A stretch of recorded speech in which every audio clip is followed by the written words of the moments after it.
Salut à tous, on se retrouve pour une nouvelle vidéo explication de pourquoi cette année je n'ai pas fait le Festival du Livre de Paris 2026. Je me suis fait quelques notes avec quelques points pour pas que j'oublie, mais il y a bien sûr plusieurs raisons pour lesquelles je n'y suis pas, des raisons personnelles comme des raisons pas personnelles. De toute façon, vous allez comprendre, je vais tout vous expliquer dans cette vidéo. Il y a des points qui vont sans doute revenir par rapport à ce que vous avez déjà pu entendre sur le BookTok, le BookTube et le Bookstagram. Mais ce sont aussi des raisons pour lesquelles je ne suis pas venue, donc comme quoi s'il y a des choses qui reviennent, c'est pas pour rien. Donc pour revenir un peu en arrière déjà pour poser les points sur les i et les barres sur les t. Si j'étais allée cette année au Festival du Livre, ça aurait été mon 4e Festival de Livre. Donc pour vous dire que ça n'aurait pas été mon premier ni mon deuxième, enfin je connais un peu déjà le Festival du Livre. Quand j'ai commencé, il était dans le Palais éphémère derrière la Tour Eiffel. Et je l'ai fait donc 2 fois donc au Palais éphémère et une fois donc l'année dernière au Grand Palais. Une chose est claire, c'est qu'au Palais éphémère, il y avait beaucoup moins de monde. Alors c'était plus petit, peut-être qu'ils ont fait en conséquence ou que sais-je, mais en tout cas, il y a une grande différence entre le palais éphémère et le grand palais. Le palais éphémère c'était du préfabriqué, le grand palais, inutile de vous dire, mais c'est sous une grande verrière, il fait chaud, mais là n'est pas le sujet. J'ai bien vu la différence entre le changement de l'un et l'autre, je sais que de bas c'était au grand palais, apparemment j'ai même vu que avant c'était même à la Villette. Alors est-ce que ce serait plus joli ou pas, j'en sais rien, mais apparemment ce serait plus pratique de retourner à la Villette ou autre. Mais en tout cas, une chose est sûre, c'est que avec l'engouement du livre, du monde du livre, de la littérature ces dernières années, le Grand Palais, malheureusement, même s'il est immense et que c'est une salle magnifiquement belle, elle ne peut plus contenir tous les visiteurs du week-end pour le Festival de livres, malheureusement. En tout cas, à mes yeux, et je sais que d'autres personnes le partagent, je me suis entre guillemets documentée sur les retours des personnes qui y sont allées. J'ai vu beaucoup de points qui sont revenus, mais ça, ce sera une autre partie de la vidéo où je vais conclure avec mes raisons, ce que j'ai vu sur internet, sur le BookTok, etc., sur les retours des personnes qui y sont allées cette année et mon avis, est-ce que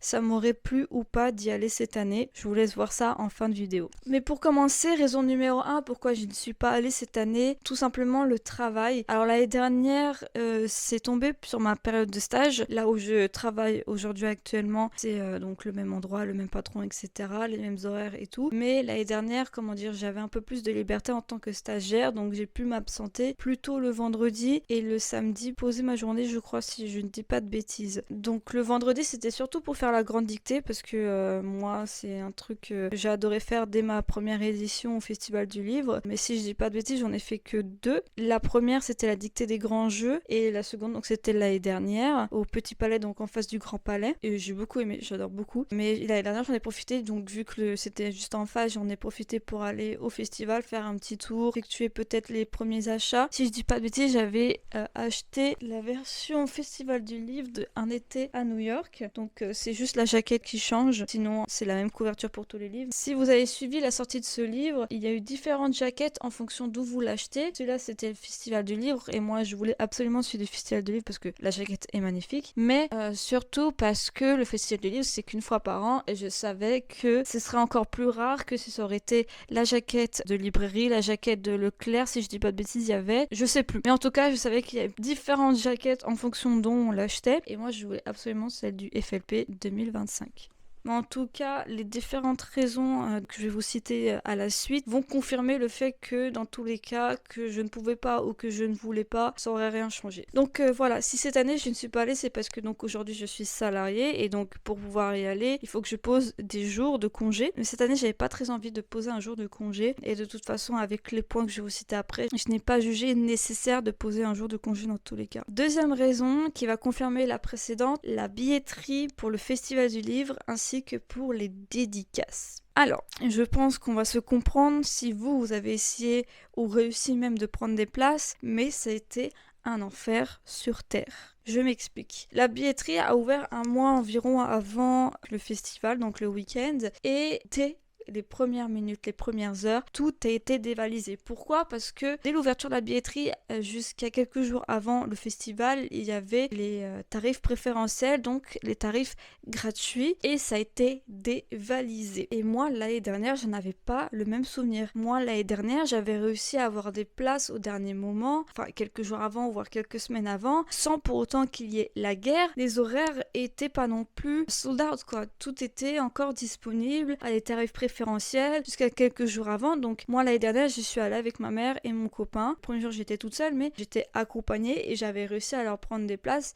gratuites sans qu'il n'y ait non plus la guerre sur Terre. Et là, cette année, je ne sais pas pourquoi ni comment, mais c'était encore plus fou que l'année dernière. Alors, mais comment on peut passer d'autant de changements de l'année dernière à cette année? Comment on a pu avoir autant d'engouement, encore plus que l'année dernière, alors qu'il ne s'est pas forcément passé, en tout cas à mes yeux, peut-être que j'ai raté des choses, mais il ne s'est pas forcément passé d'énormément de choses en plus pour qu'il y ait encore plus d'engouement cette année que l'année dernière. En tout cas, du côté peut-être romance, parce que je sais très bien, nous le savons très bien. Alors bien sûr, le festival du livre, il y a de tout genre de personnes qui aiment la lecture, tout genre de lecteurs, mais il y a surtout eu un énorme engouement sur la romance. Alors quand c'était au Palais éphémère, c'était un peu moins, c'était plus calme, c'était plus posé, il y avait moins d'enjeux, on va dire. Et depuis que c'est revenu au Grand Palais, c'est la guerre. Je vais répéter, je ne sais pas combien de fois ce mot dans la vidéo, la guerre, mais en tout cas, c'est le sentiment que j'en ai eu. J'avais l'impression que c'était encore plus compliqué d'avoir des places pour le festival du livre et pour les dédicaces que d'avoir une place pour Céline Dion. Alors certes, j'abuse sur le fait, mais en tout cas, c'est un peu le même ressenti. C'est que on se bat pour avoir des places comme si on se battait sur Ticketmaster pour avoir des places de concert. Pour moi, le festival de livre, ça ne reflète plus la soi-disant safe place qu'était le monde de la lecture. Je m'explique. À partir du moment où des lecteurs, des lectrices se battent, se revendent des places gratuites entre eux, non, pour moi, c'est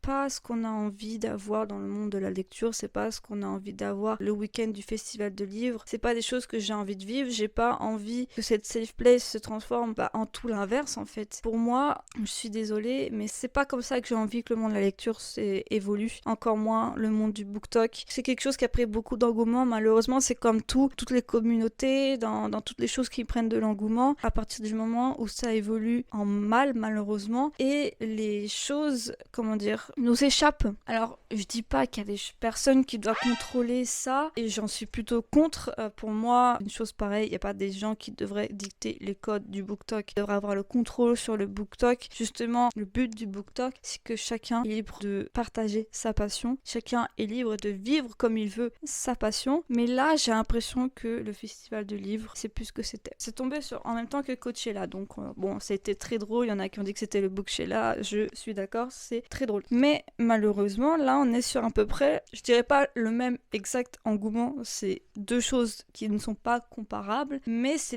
sont deux grands événements qui créent tous les deux de l'engouement et qui entre guillemets victime de son succès. Mais là je m'écarte. La façon dont il fallait se battre pour avoir des billets pour le festival et pour les dédicaces, ça m'a dégoûté.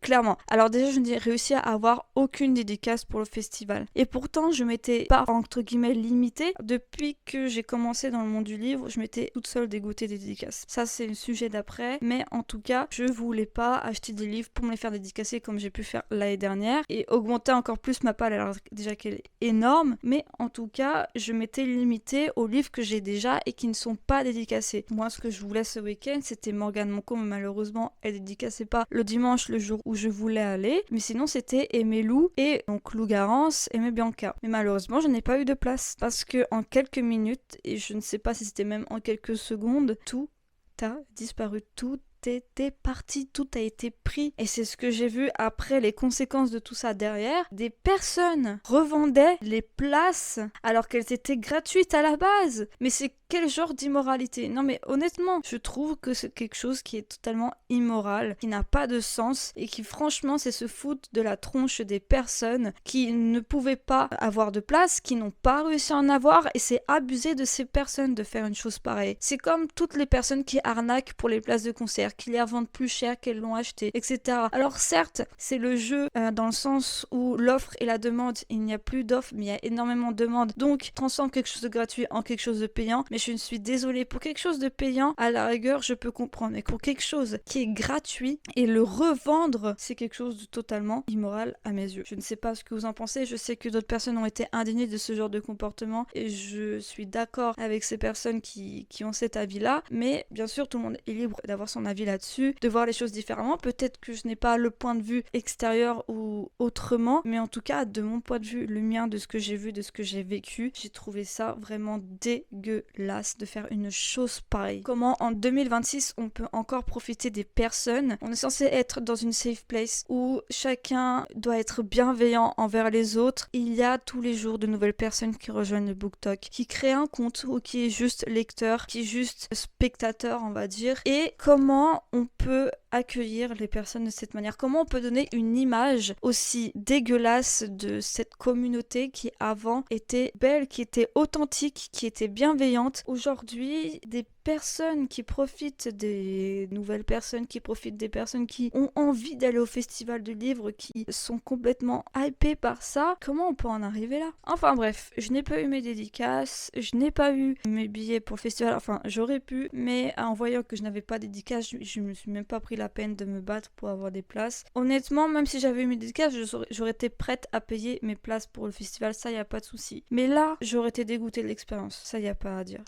Troisième point, pourquoi je n'y suis pas allée. Il y a un long moment où j'ai fait une grande pause de dédicace et je me considère encore un peu dedans, sauf cas exceptionnel. Mais avant, dès qu'il y avait des dédicaces, je me battais pour avoir des places. J'allais acheter les livres, encore plus la période où j'avais le pass culture. J'allais acheter les livres pour me faire dédicacer sans avoir lu le livre, sans avoir vraiment exprimé de l'intérêt pour ces livres. Aujourd'hui, j'ai tout un carton qui est là à mes pieds, de plein de livres que je revends, qui sont certains dédicacés, d'autres non, mais qui m'intéressent plus, qui m'ont pas forcément donné envie même un jour, mais je me suis auto-dégoûtée de ce monde de la dédicace. Et aujourd'hui, je suis encore un peu, j'ai réussi à me poser des limites, à avoir le recul sur la chose et à me dire qu'aujourd'hui, si je veux aller me faire dédicacer, c'est vraiment pour un livre que soit j'ai lu, soit que j'ai déjà, soit d'une autrice que je connais déjà et je sais que voilà, mais en tout cas, je pense que le festival de livres est un peu rentré dans cette pause que je m'étais mise. Alors l'année dernière, techniquement, j'étais déjà en pause dédicace, mais c'est la première fois que je vivais le festival au Grand Palais et j'avais envie de le vivre. Voilà. Donc cette pause de dédicace, elle influe encore aujourd'hui sur ma manière de consommer dans le monde du livre. Donc je pense que ça a été inconsciemment, indirectement, une des raisons pourquoi je n'y suis pas allée cette année. Et dernière raison, par rapport au retour que je me suis fait l'année dernière sur le festival du livre, j'ai vu que c'était pas forcément l'expérience la plus agréable que j'ai pu connaître. J'ai vu sur place l'engouement, le monde. Alors j'ai vu à travers ce que les autres booktokers, etc.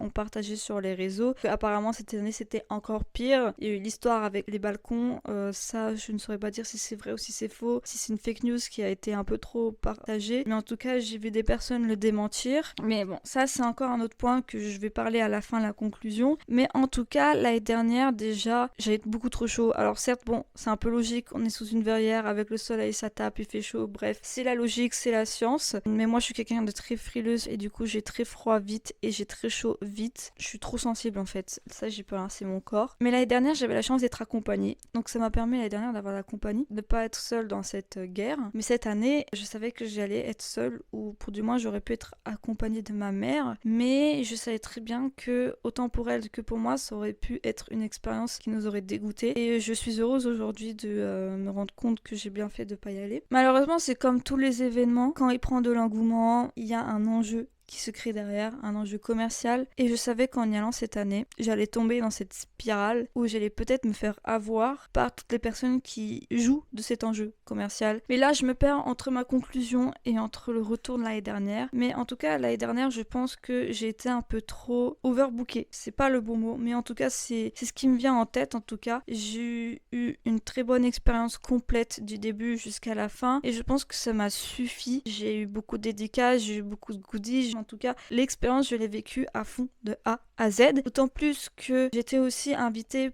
par le Pass Culture, parce que l'année dernière j'étais ambassadrice du Pass Culture et donc j'ai pu avoir une rencontre avec des Dadain et j'ai pu avoir aussi un accès presse du festival, donc c'était encore différemment, je le vivais différemment. Et là cette année je pense que je n'aurais pas pu le vivre en tant que simple lectrice, parce qu'en simple lecteur, et je pense que beaucoup de personnes vont être d'accord avec moi, c'était un peu le parcours du combattant, parce que en tant qu'influenceur, en tant que personne qui travaille dans le monde du livre, t'avais des passe-droit et en même temps c'est un peu le but du jeu. Les maisons d'édition vont jouer là-dessus, c'est normal, on le sait très bien, mais en tant que lecteur ça te dégoûte. Ce qui en vient donc à mon 5e point, donc ma conclusion avec ce que j'ai vu, ce que j'ai pu imprégné des retours de ce festival du livre 2026. J'ai bien fait de ne pas y aller au festival cette année. Que je sois seule ou accompagnée, j'ai bien fait de ne pas y aller. La foule, le monde que j'ai vu, l'organisation, apparemment il y a eu des problèmes d'organisation, l'histoire avec le balcon, même si c'était faux, les gens se demandaient si avec tout ce monde il n'y aurait pas un risque de sécurité au-delà. C'est qu'il y a des questions qui se posent, c'est qu'il y a un doute là-dessus, c'est qu'il n'y a aucune certitude là-dessus. Et aucune certitude, ça n'est pas sécurisant. J'ai vu des vidéos, les gens qui se battaient pour avoir le dernier Dahlia Blake, qui était en avant-première. Ok, il est en avant-première, ok, il y a de l'engouement là-dessus. Les maisons d'édition ont bien raison de jouer là-dessus, de faire des avant-premières, parce que c'est juste logique. Mais les personnes qui se battent pour avoir le livre, qui n'ont aucun respect pour les libraires qui étaient sur place, et j'ai vu la vidéo, je pense que vous l'avez vu aussi, les personnes qui prenaient les livres entre les mains de la libraire, alors qu'elle faisait juste les donner aux personnes qui étaient en face d'elle. Mais à quel moment tu as autant d'irrespect pour une personne qui est là, qui fait son travail, qui est là pour faire que le festival du livre soit une meilleure expérience pour toi? T'es là à ne pas la respecter en arrachant les livres des mains des autres. Mais quelle image tu donnes de notre communauté? Ton irrespect envers les libraires qui travaillent tout le week-end sur le festival de livres. Déjà que c'est pas assez fatigant déjà de base, si tout se passait bien c'est déjà extrêmement fatigant. Mais si tu es là pour ruiner l'expérience des autres, ruiner l'expérience des libraires, ruiner l'expérience de les maisons d'édition, non, je suis désolée, mais ça ne marche pas comme ça. Mais apparemment, de ce que j'ai vu aussi, il y avait énormément de problèmes d'organisation entre les horaires d'entrée dans le festival du livre qui n'ont pas été respectés, les temps d'attente. Il y a eu un débat qui est beaucoup revenu également, c'est le fait que la romance soit sur les balcons du Grand Palais. Alors, peut-être que pour cette année, c'était pour beaucoup le premier FLP de leur vie, mais en tout cas, l'année dernière, ça a été le cas, il n'y avait jamais eu de contestation là-dessus. Peut-être qu'aujourd'hui, vu qu'il y a eu beaucoup plus d'engouement, beaucoup plus de personnes qui représentaient la romance ce week-end, cette année au Festival du Livre, ça a fait que ça a créé un débat là-dessus qui n'était pas présent les dernières années. Mais en tout cas, il y a une question qui se pose, est-ce que la romance a été placée au bon endroit au Festival du Livre? Personnellement, l'année dernière, j'avais déjà remarqué que mettre la romance, le genre qui était le plus représenté peut-être au festival, que ce soit par les maisons d'édition ou que même par les visiteurs, ça soit une bonne idée de les mettre sur les balcons et pas autre part. Moi, en tout cas, comme je l'ai vécu l'année dernière, c'était pas une bonne idée. Il y avait peu d'espace, c'était vite étouffant, mais apparemment cette année c'était encore plus grave. Il y avait plus de monde, et donc plus de monde, c'est-à-dire plus d'agglutissement. Donc apparemment il y a eu des malaises carrément, et moi je suis désolée, mais comment ruiner l'expérience d'une personne s'il y a énormément de monde et qu'elle fait des malaises? C'est non. En tout cas, je pense qu'il y a quelque chose qui devra revoir de ce côté-là. Est-ce que les autres personnes accepteront que la romance prenne une place plus importante dans le festival du livre, mettant les autres de côté? C'est là que le débat se crée. Est-ce que les gens sont prêts à faire des concessions? Est-ce que mettre la romance de côté, ça permet de mettre les autres genres qui malheureusement perdent de leur valeur? Est-ce que plutôt mettre ces genres-là de côté pour mettre encore plus en avant la romance, pour améliorer l'expérience des autres? Tout ça, c'est un débat qui a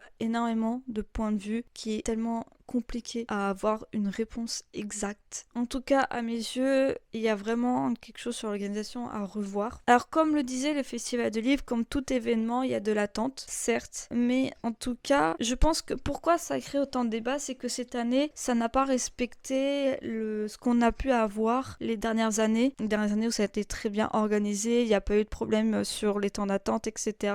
Et là, cette année, peut-être qu'ils se sont fait surprendre par l'engouement qu'il y a eu. Je vois que cette explication ou des choses qui nous échappent, on ne sait pas, qu'on ne connaît pas. En tout cas, on verra l'année prochaine comment ça se présente. Je verrai l'année prochaine si j'irai. Je pense que ce sera comme cette année, ce sera en fonction des dédicaces qui est proposée et de celles que j'arrive à avoir. L'année prochaine, je serai pas dans la même situation qu'aujourd'hui, je ne serai plus salariée, je serai alternante. Donc tout dépendra de tout ça, tout dépendra de ma vie, ça se trouve. D'ici là, j'aurai arrêté le BookTok, qui sait. Honnêtement, je ne pense pas, mais peut-être que j'aurai plus la même vision des choses, peut-être que je serai plus autant présente, peut-être que moi, la présence sur le BookTok se limitera aux réseaux sociaux et peut-être pas aller aux événements littéraires, etc.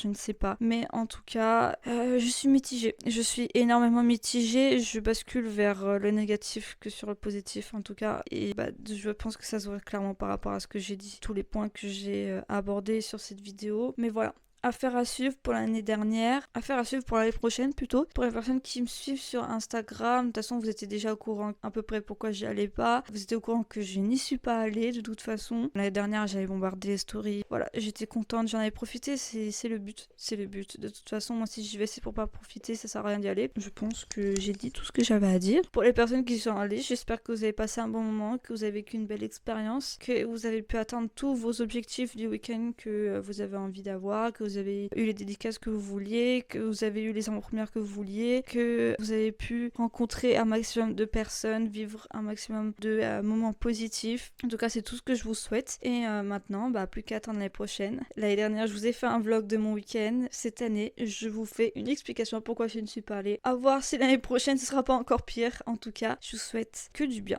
Une belle journée, une bonne fin de visionnage, même si c'est un peu trop tard pour vous souhaiter une chose pareille. Et de gros bisous. À plus!